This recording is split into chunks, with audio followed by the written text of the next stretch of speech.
Abra sua Bíblia, eu te peço, na carta a Filemon. Nós vamos voltar ao tema, a prática do amor. Esta é a terceira parte do estudo destes versos, o verso 8 ao 16 de Filemon. Nós estamos tratando da prática do amor. E como se notará ao longo da mensagem, muito do que dissermos, tanto pela manhã como à noite, se Deus permitir, o tema se enquadra, se encaixa perfeitamente a figura paterna, a figura de um pai. Portanto, esta é a grande vantagem de se pregar a Bíblia expositivamente, sequencialmente, como a gente faz aqui na igreja, porque você, em ocasiões como esta, Dia dos Pais, por exemplo, você não precisa sequer mudar o rumo, a rota. A palavra de Deus é suficiente em si mesmo, você não precisa cair nas obviedades que tantos púlpitos pelo Brasil e o mundo acabam caindo em momentos como esse, por não terem uma agenda definida pela própria sequência das Escrituras, e aí chega em ocasiões especiais como esta, e a gente sempre cai naquelas mesmas obviedades, aquelas mesmas exortações e etc.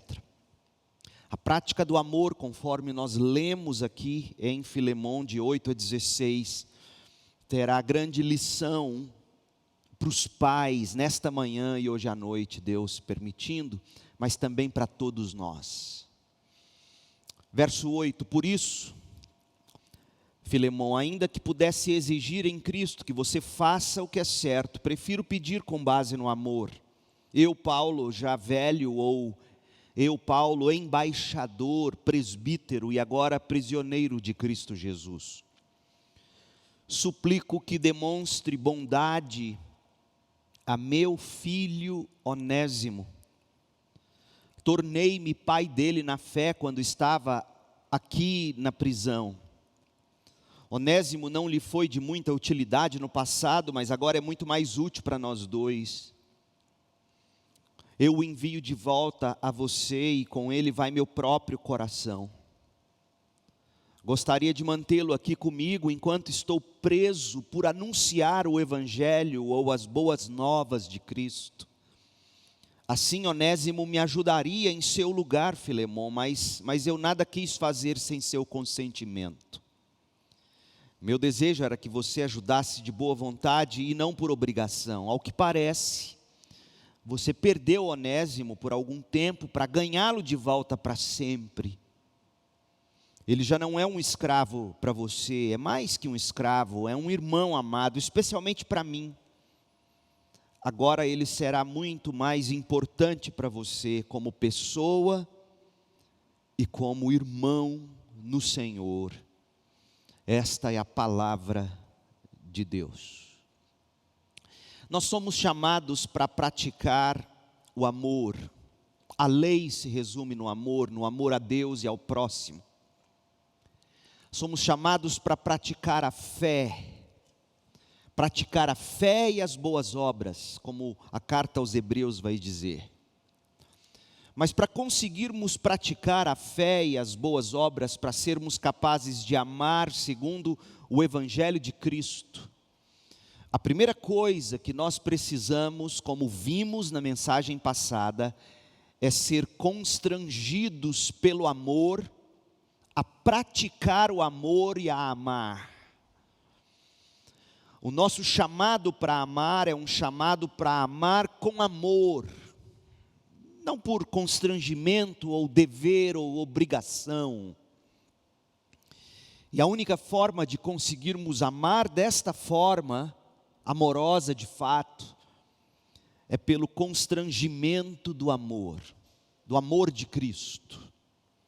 Então, esta é a primeira condição para se praticar o amor, ser constrangido pelo amor. Mas, em segundo lugar, e assim a mensagem de hoje, esse amor que nos constrange a amar, não é algo que nós mesmos produzimos em nós.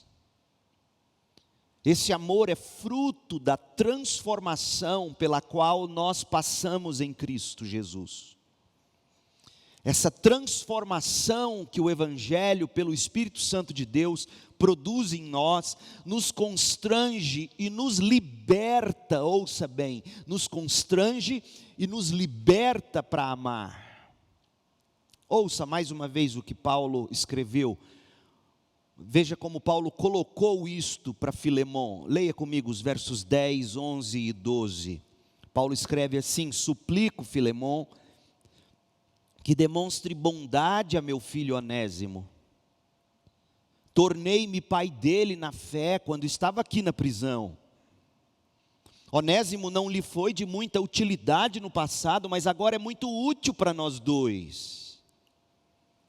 Eu o envio de volta a você e com Onésimo vai meu próprio coração. Ouça, Paulo adotou Onésimo como filho na fé.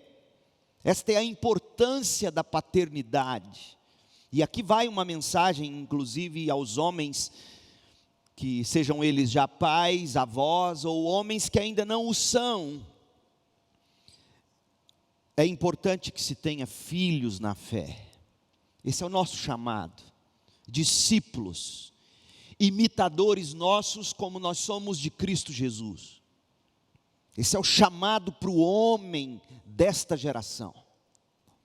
Homens que têm discípulos, que fazem discípulos. Homens que vivem a vida de tal maneira que queira inspirar outros com seu jeito de ser e de viver. Inspirar outros em Cristo. Mas nossa é a geração dos homens acovardados. A geração dos homens que não conseguem encher a boca e dizer: eu tenho filhos na fé, eu tenho filhos na fé, eu tenho discípulos, eu faço discípulos. Paulo era esse homem. Ele adotou como filho na fé o homem Onésimo. E esse homem se converteu sob a influência do apóstolo na prisão em Roma, diz o verso 10. Essa linguagem que Paulo utiliza aqui em Filemon é comum nos escritos dele. Meu filho na fé. Paulo usa essa linguagem repetidamente para expressar seu relacionamento com indivíduos, com igrejas, aos quais ele foi fundamental para levá-los à salvação em Cristo e para instruí-los no Evangelho. Por exemplo, Paulo se considerava pai espiritual dos coríntios, da igreja toda, 1 Coríntios 4,15. Nesse sentido, eu, seu pastor, eu sou seu pai espiritual. Mas Paulo também se considerava pai na fé, ou pai espiritual de Timóteo, 1 Timóteo 1:2. Você tem que encontrar os seus Timóteos. Paulo se considerava pai espiritual de Tito, Tito 1, verso 4. E pai espiritual de Onésimo, verso 10. E se você ler a lista de nomes de Paulo aos Romanos, lá no capítulo 16, e noutras cartas, você vai descobrir que, conquanto ele não utilize a linguagem de pai na fé, ou pai espiritual, ele era um homem que tinha dezenas, até uma centena talvez, de discípulos, filhos diretos dele, no Evangelho. Todas essas pessoas, os crentes de Corinto, Timóteo, Tito, Onésimo, todas essas pessoas tinham a mesma coisa em comum. Elas se tornaram cristãs, sob a influência de Paulo. Tornaram-se filhos na fé do apóstolo. Com efeito, Onésimo se arrependeu dos pecados e creu em Cristo Jesus através do evangelho que Paulo mesmo pregou a ele, Onésimo, lá na prisão.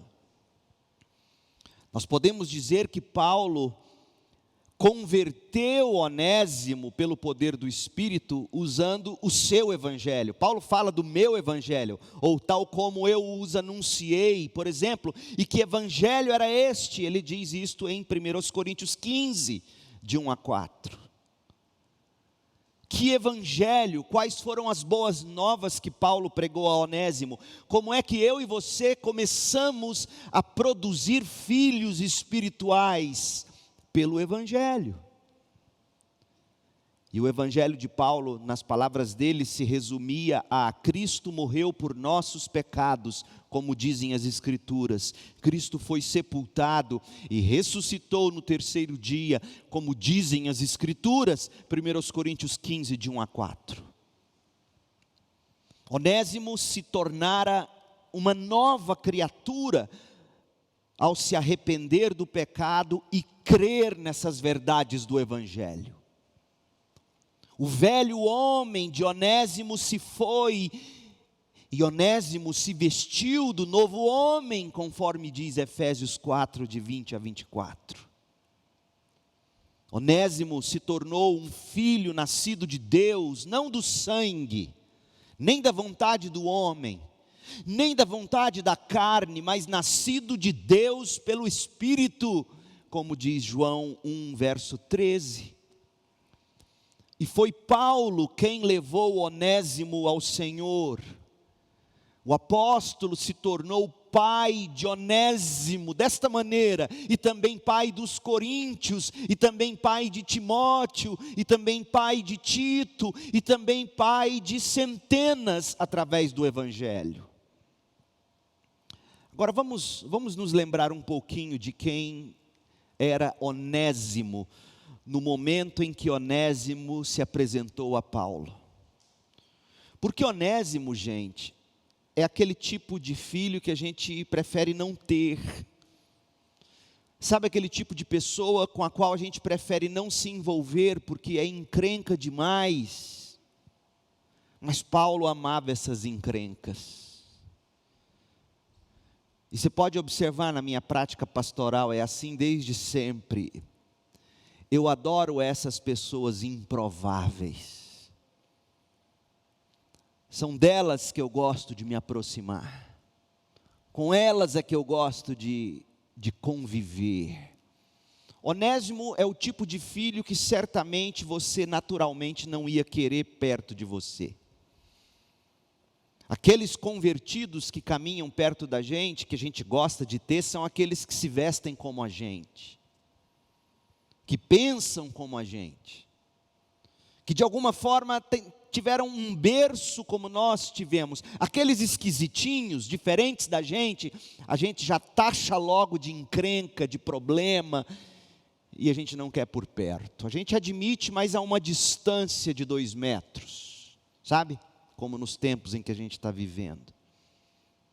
Onésimo não é o tipo de filho que normalmente a gente iria querer. Quer ver uma coisa? Ele era fugitivo. Ele era um ladrão fugitivo, um fora da lei.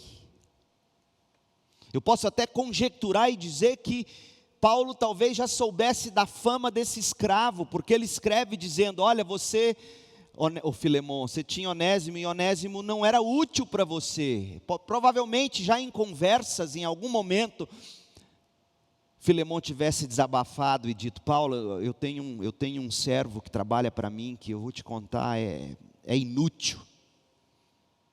É verdadeiramente inútil. Então esse homem, ladrão, fugitivo, inútil, um fora da lei, uma espécie de imigrante ilegal, alguém sem documentos, vivendo sob o radar da imigração, tentando recomeçar, escondendo-se em Roma, no meio da multidão. Você ia querer um filho assim na fé?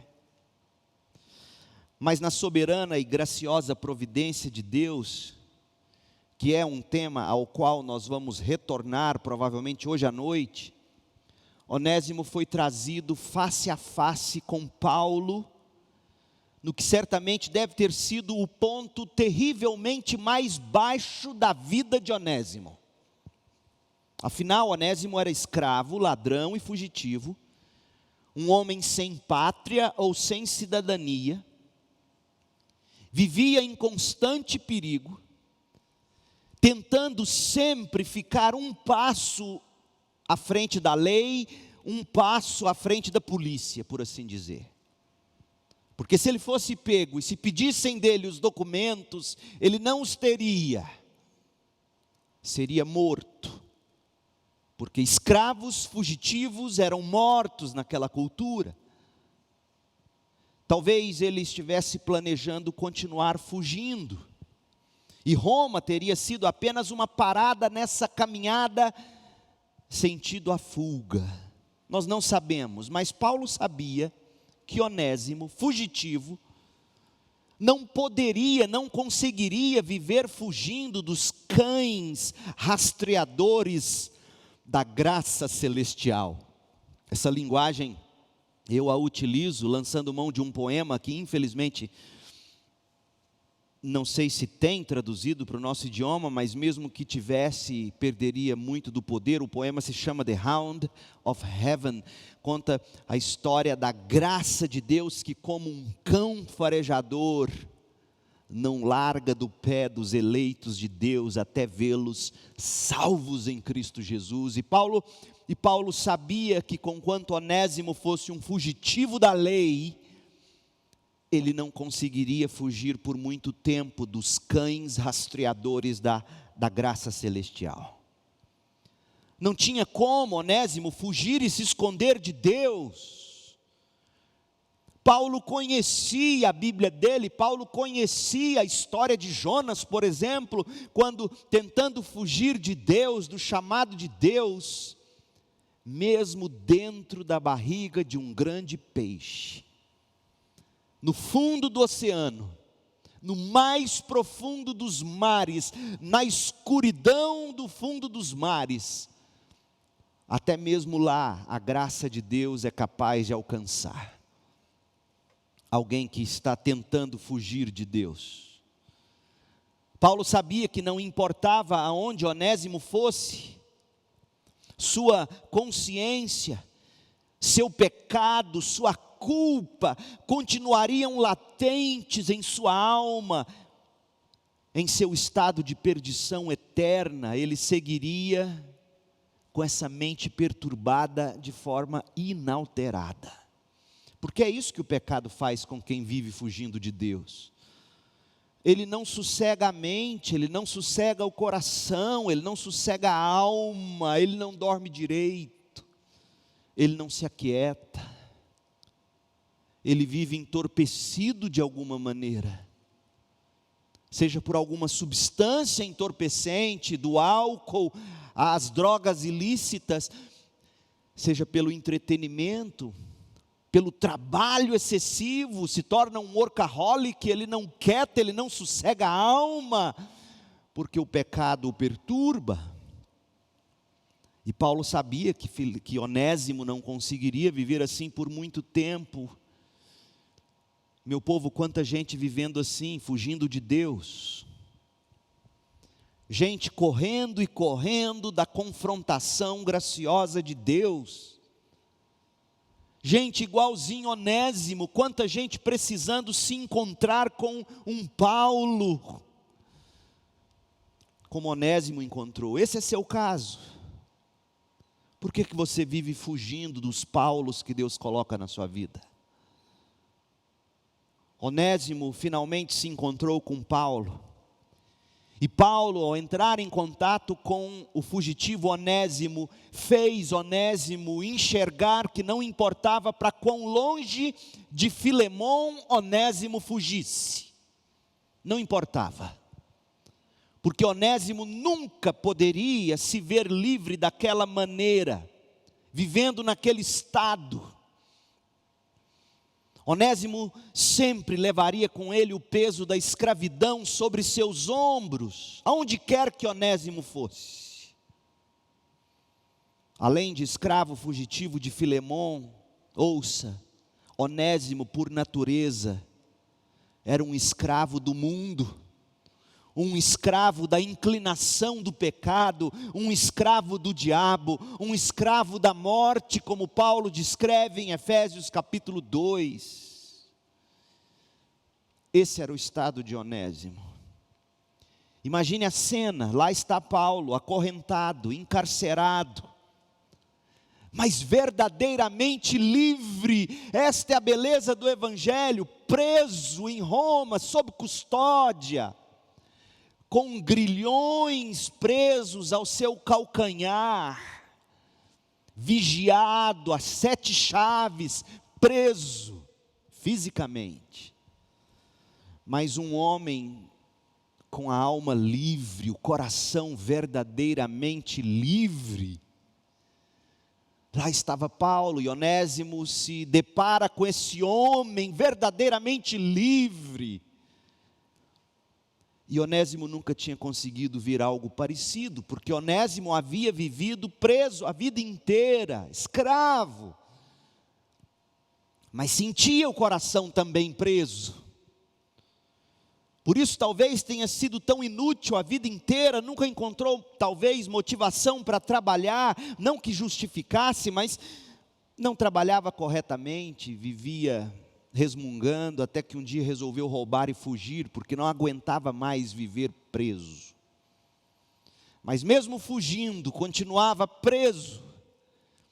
E pela primeira vez na vida de Onésimo, ele se encontra diante de um homem preso, mas livre.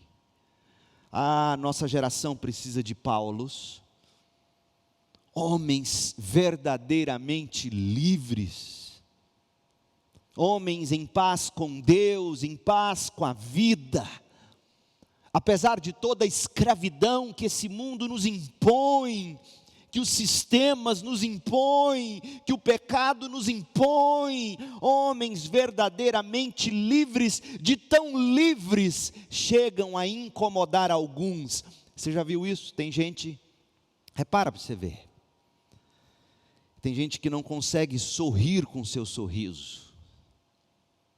É impressionante como tem pessoas que não conseguem se alegrar com a sua alegria, são escravas. Nossa liberdade tantas vezes incomoda os outros. E lá estava Onésimo, conversando com Paulo. Onésimo tentando de tudo para se libertar, mas Paulo já livre.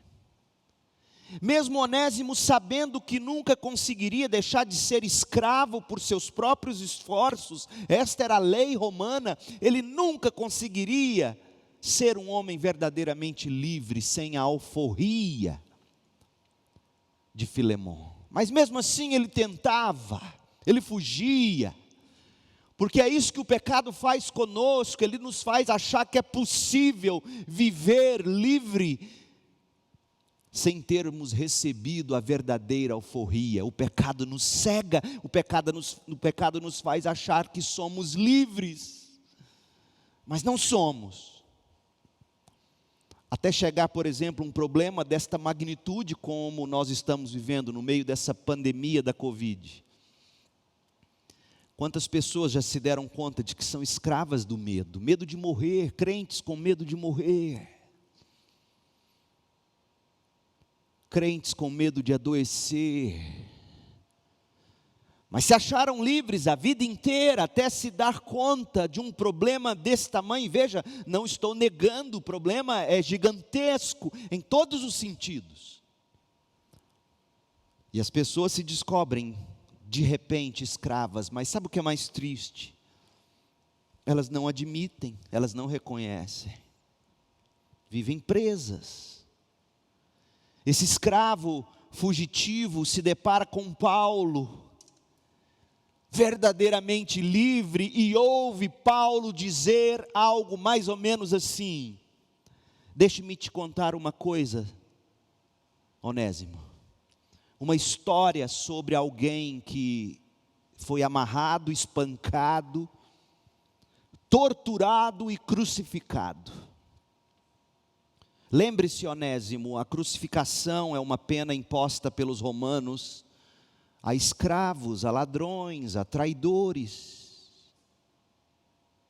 Mas eu quero te falar de um homem que padeceu sob a sina de um escravo traidor e fugitivo, para que você, Filemon, Onésimo melhor, para que você pudesse realmente ser liberto, e eu também.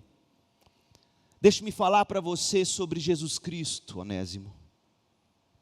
E lá naquela cela, acorrentado, sob a vigilância da guarda romana, Paulo apresentou e explicou a Onésimo as boas novas do Evangelho de Cristo. Explicou a Onésimo que Jesus é Deus, que se fez carne, viveu sem pecado, tomou sobre si mesmo na cruz a penalidade do nosso pecado, comprou o nosso perdão, pagou o preço pela nossa alforria, conquistou nossa redenção, pagou integralmente a nossa dívida ao custo da própria vida, porque Ele morreu, foi sepultado, mas depois, ao terceiro dia, ressuscitou vitorioso sobre o pecado e sobre a morte. E ali mesmo, naquela cela, ao som dos grilhões do apóstolo se arrastando, como fundo musical, Onésimo finalmente poderia entoar um novo cântico, como entoou o cristão. Pensando sobre esse texto e a forma como Onésimo encontrou a liberdade naquela prisão, eu me lembrei da história de Cristão no livro O Peregrino de John Bunyan.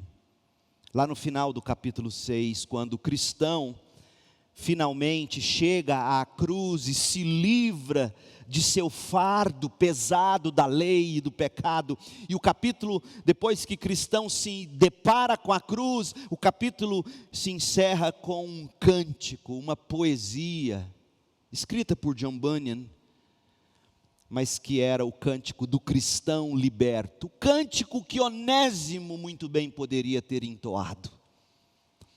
E diz assim, o cântico de Cristão em O Peregrino: sobrecarregado de pecados até aqui vim, nem pude aliviar o pesar, pesar sem fim que até aqui trazia.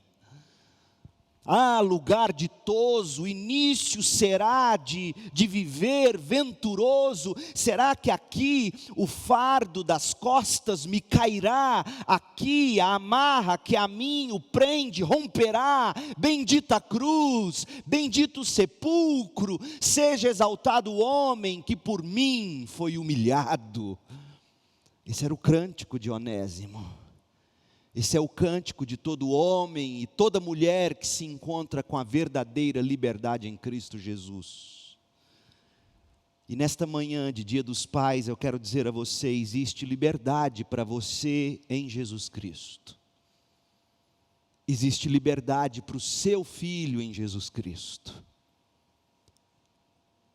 Quaisquer que sejam suas circunstâncias externas, você deve saber que seu coração está, por natureza, escravizado ao pecado e à morte, e por mais que você tente, por mais que você corra, por mais que você fuja, você nunca conseguirá ser livre, a menos que Jesus Cristo liberte você.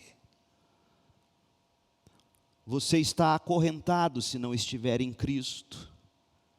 Mas se o Espírito de Deus te libertar, você então será verdadeiramente livre.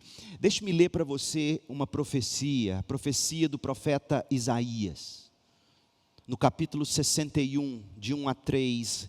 Isaías 61 é a profecia que narra qual seria o ministério de Jesus Cristo. E veja se não é disto que você e eu precisamos, mais do que água, mais do que o ar que respiramos.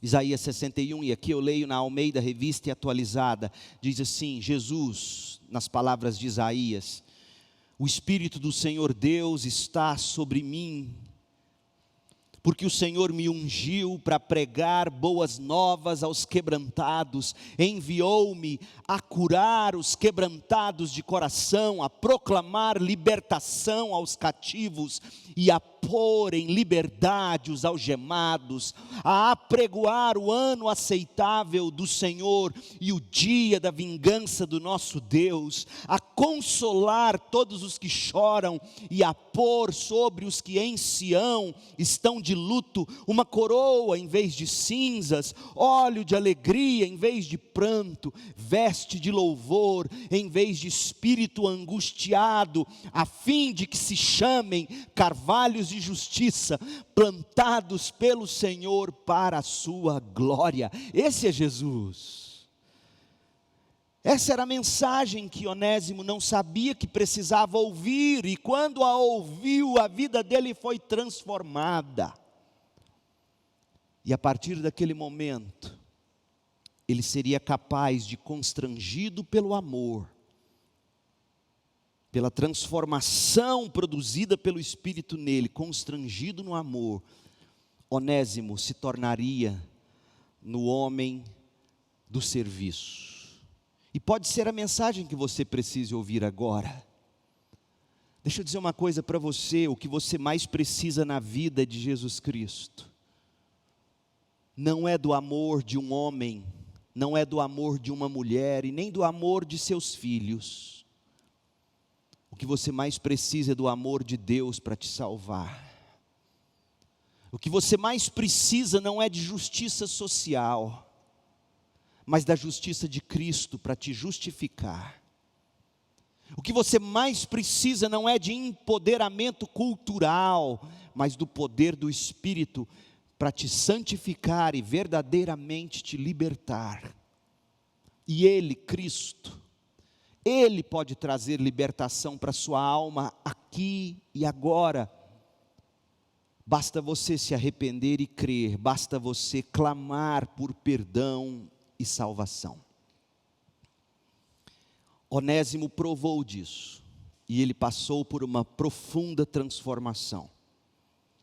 E é interessante porque Paulo nos mostra pelo menos duas transformações que automaticamente aconteceram na vida de Onésimo.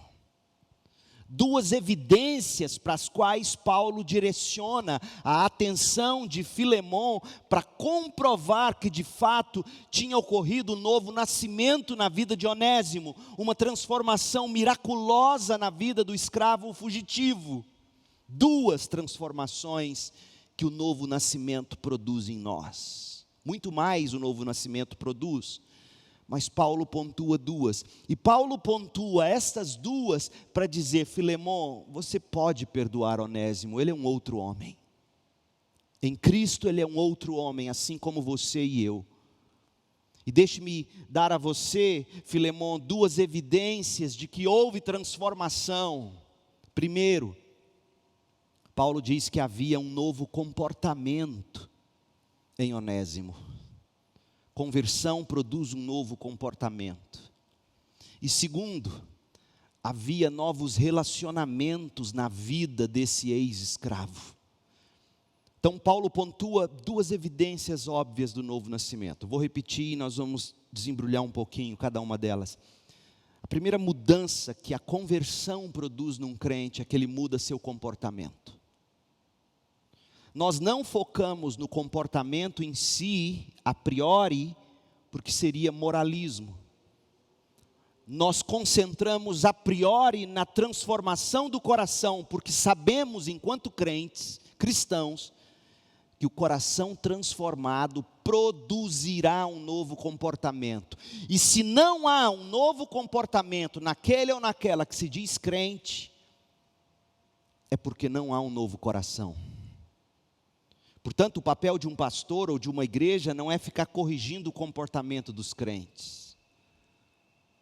O comportamento dos crentes revela se de fato houve mudança de coração. E quando não há um comportamento que condiz com o novo coração, e a pessoa resiste em mudar, ela deve ser disciplinada.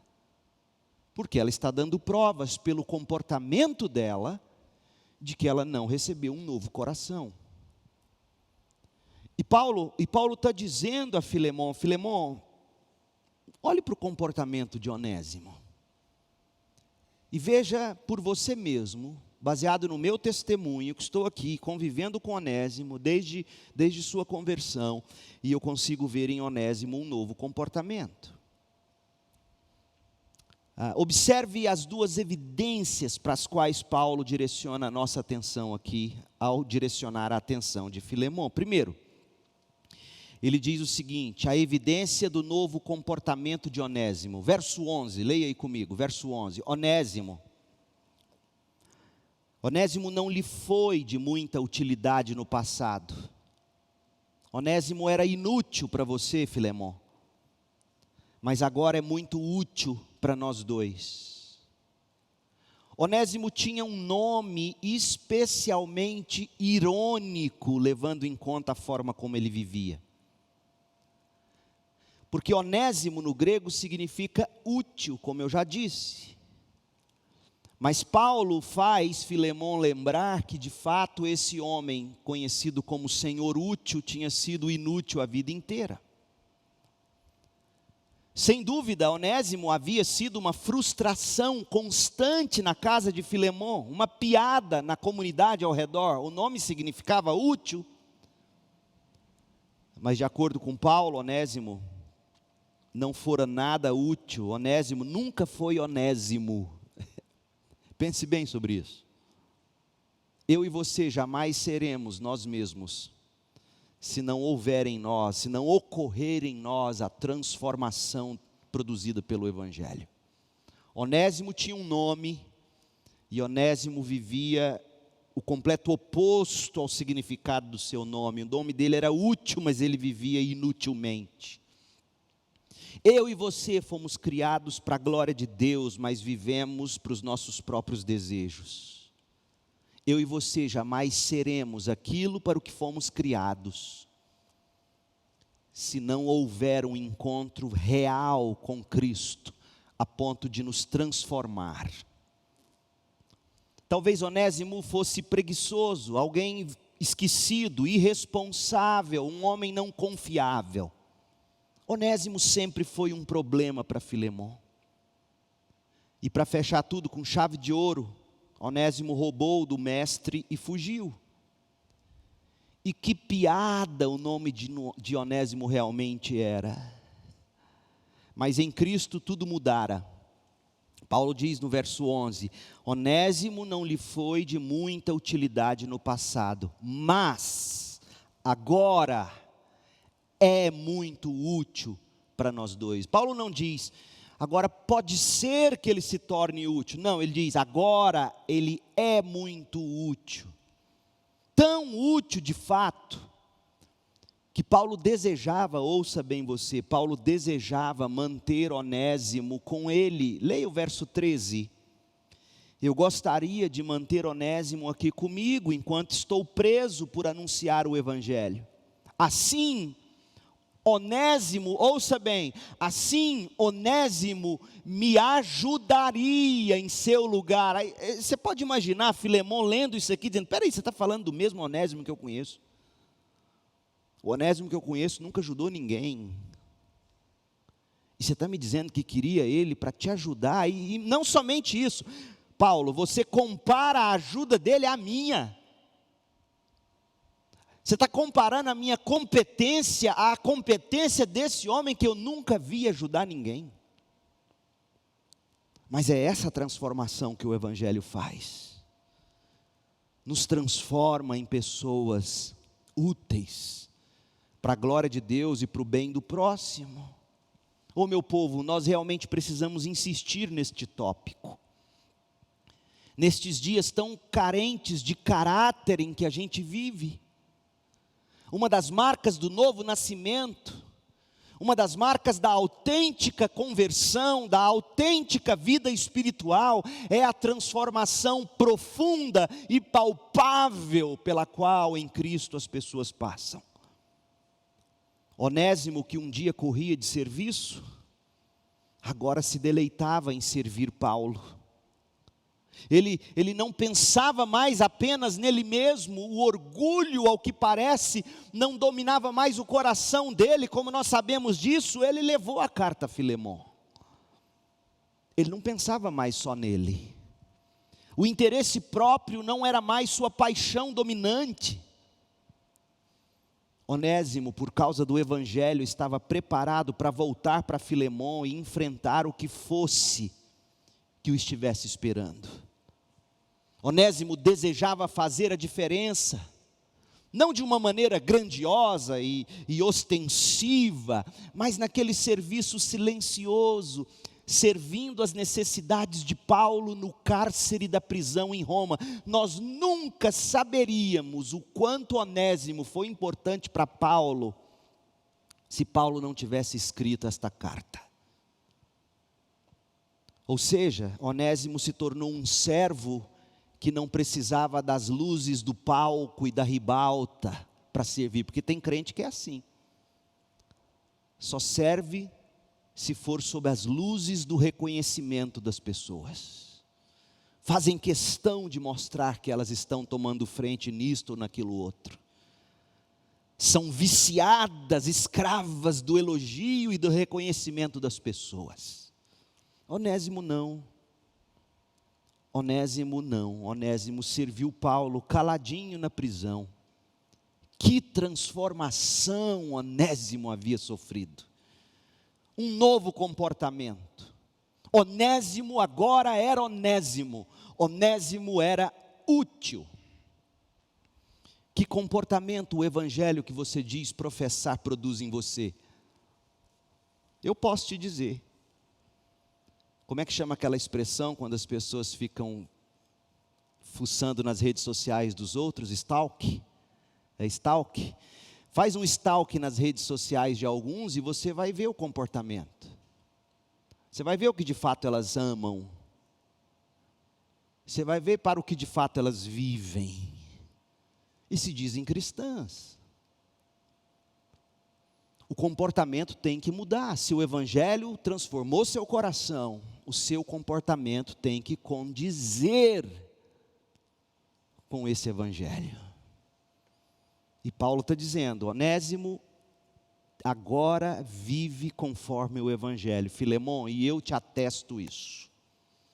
Mas a segunda transformação, também havia novos relacionamentos, novas amizades na vida de Onésimo. Nós já vimos isso, não é verdade? Por exemplo, Onésimo amava Paulo. Gente, Paulo era o último tipo de pessoa com quem Onésimo gostaria de se relacionar nos velhos tempos, porque Paulo era verdadeiro. As pessoas não gostam de pessoas verdadeiras. Paulo era puro, santo. As pessoas não gostam de santidade. Santidade é como luz para baratas. Já viu? Acende a luz da cozinha, os ratos e baratas. Paulo era esse tipo de homem. Era luz que incomoda. Onésimo jamais conviveria com um homem como Paulo, verdadeiro, puro, santo, homem de boa fama, homem de virtudes. Não, Onésimo relacionaria com pessoas do tipo dele para pior. Mas agora não, ele amava Paulo, Paulo amava Onésimo. Onésimo era filho de Paulo. Onésimo se tornara o próprio coração de Paulo, um irmão amado. Meu povo, quando uma pessoa é convertida, quando uma pessoa confia em Cristo para a salvação, essa pessoa não permanece a mesma. A escravidão e o domínio do pecado no coração dela são quebrados. Ela começa a servir, ela começa a amar, ela começa a se importar de uma maneira que antes ela não fazia. O sujeito transformado se relaciona com os outros, especialmente com outros cristãos. E ele se relaciona com novas afeições, com amor, com novas intenções para servir, com nova humildade, com respeito. Novos vínculos são criados na vida dele ou dela. Inclusive, vínculos com pessoas que não têm seus mesmos interesses. com pessoas que de outra forma, sem Cristo, seria completamente impensável, até impossível de se construir algum relacionamento. Mas é isso que a igreja faz. As pessoas costumam dizer que é mais fácil se relacionar no mundo do que na igreja. É verdade, sabe por quê? Porque na igreja nós temos um amontoado de pessoas tão diferentes, tão distintas, tão comprometidas com a verdade e com a santidade, que vira e mexe nós seremos de alguma forma confrontados por elas, e se permanecermos errando, não nos sentiremos bem, pois sentiremos-nos como se fôssemos um peixe fora d'água. Mas lá no mundo, sabe como é que acontece no mundo? No mundo você escolhe com quem relacionar, na igreja não. A igreja é como família, você não escolhe nascer em família A, B ou C. A igreja é assim, nós nos relacionamos com diferentes, com opostos, que sem Cristo nós jamais pensaríamos em nos relacionar. No mundo não, no mundo você vive com quem elogia suas unhas, seu sapato, seu jeito de ser. E se a pessoa começar a te criticar, você fala, ela não gosta de mim, aí você muda e você vai sempre estar perto daquele ou daquela que mais se afina com você. É ou não é assim? É fácil viver assim, apenas com quem se afina com a gente. E aqui nós estamos vendo Onésimo afinado com Paulo, algo impensável poucos anos atrás, poucos meses atrás. Nós vemos Paulo afinado com Onésimo, algo impensável para o gabarito social de Paulo, um homem estudado. Eu me lembro em Campinas, São Paulo, quando eu batizei na época o candidato a prefeito de Campinas, o Jonas Donizete, que está encerrando agora o segundo mandato dele. E eu me lembro que à época ele era deputado estadual, se não me falha a memória, depois ele ganhou para federal e depois ele ganhou para prefeito. Nunca fizemos propaganda para ele na igreja, mas isso é outra coisa. Mas no mesmo dia que eu batizei o Jonas e a família dele, a família do deputado, eu batizei um ex-morador de rua. Essa é a igreja. Onde no mundo isso acontece? Sim, mesmo em igrejas, a gente acaba preferindo se relacionar com quem veste como a gente, gosta das coisas da gente. Mas isso não revela o estado péssimo da igreja, isso revela a carnalidade do coração daqueles que só se relacionam com quem afinam-se com eles. Não venham culpar a igreja de Cristo. É a carnalidade do nosso coração que nos faz querer conviver apenas com A, B ou C. É carnalidade, é mundanismo. Porque quando o Evangelho nos transforma, Onésimo se relaciona com Paulo, Paulo se relaciona com Onésimo, com base no amor, não na tolerância, como a gente costuma brincar. Pessoas de diferentes origens, pessoas de diferentes posições sociais, pessoas de diferentes níveis culturais, etnias, gostos, elas se juntam na igreja e formam um só corpo, uma só fé, uma só esperança em Cristo, unidas pelo amor do Evangelho, o novo nascimento, a conversão a Cristo, dentre tantos. Cria sim um novo comportamento, cria sim novos relacionamentos. E a pergunta que eu te faço é: ao examinar seu próprio coração, sob o microscópio da Bíblia, você consegue enxergar essas realidades lá dentro do seu coração? Que evidências há do novo nascimento na sua vida? Quais são as evidências que você prova no seu coração? Você tem um novo nascimento, esse novo nascimento te deu novos comportamentos, te deu novos relacionamentos. Quais são as evidências que você enxerga na sua vida? Você tem que ver isso acontecer. O que faz você pensar que você é convertido? Ah, um dia eu professei fé, um dia eu fui batizado. Mas a pergunta que você tem que fazer é: como é que está a minha vida hoje? Quais são as marcas que eu apresento hoje do novo nascimento? Como é que você se comporta?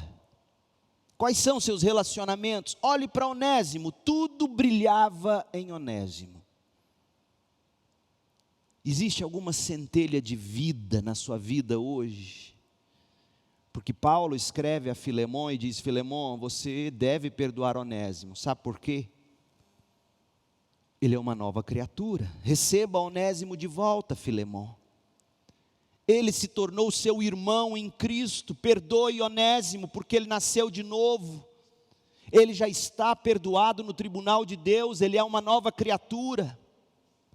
Onésimo tornou-se Onésimo de verdade. Ele agora é útil. Onésimo e eu temos um só coração, que pulsa por Jesus, igualzinho ao seu coração também, Filemon. Essa é a força do argumento de Paulo nessa carta. Onésimo era outra pessoa em Cristo, e Filemon deveria perdoá-lo de coração. Se Deus permitir, à noite nós vamos voltar para esse texto, e nós vamos continuar falando dessa transformação, da forma como a conversão de Filemon e o perdão de Filemon e de Onésimo, a forma como Filemon perdoou Onésimo, como que essa marca do perdão transformou de fato a sociedade. Porque o que tem que ficar claro para nós nesse momento, encerrando a mensagem desta manhã, é: para que você ame, motivado pelo amor, porque este é o amor que Deus quer de nós, um amor motivado pelo amor. Para que você ame assim, você tem que ser transformado pelo amor de Cristo exposto no Evangelho. Uma transformação que te faz nascer de novo, que te torna filho de Deus e pai de outros na fé ao fazer discípulos. E essa transformação, ela tem que produzir em você um novo comportamento, novos relacionamentos. Seja honesto, seja honesta. O que o seu comportamento, o que os seus relacionamentos revelam sobre você? Seja honesto e leve isso a Deus. Você se relaciona somente com pessoas que não te incomodam? Por quê? Qual é o problema? O problema será que está de fato no Onésimo ou em você?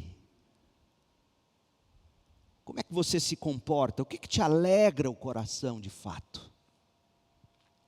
Que o Senhor tenha misericórdia de nós e produza essa devida transformação e nos faça viver como temos que viver. Vamos orar? Feche os seus olhos, ore comigo. Pai, em nome de Jesus, eu peço que o Senhor produza transformação na vida daqueles que me ouviram. Que haja um novo nascimento, que haja arrependimento do pecado e fé na vida e na obra de Cristo, que esse novo nascimento produza a devida transformação, novos comportamentos, novos relacionamentos, que essa transformação possa tornar os crentes em homens e mulheres de amor, que praticam o amor e as boas obras. Ó Deus, ajude os pais de forma especial nesta manhã a viver e a modelar essa transformação. Faça dos pais que me ouvem homens de novos comportamentos, novos afetos, novos relacionamentos. Ajuda-nos, ó Deus. Oramos em nome de Jesus, pedindo que a graça do Senhor Jesus, o amor de Deus, o Pai, a consolação do Espírito, nos proporcione essa vida. Em nome de Jesus. Amém.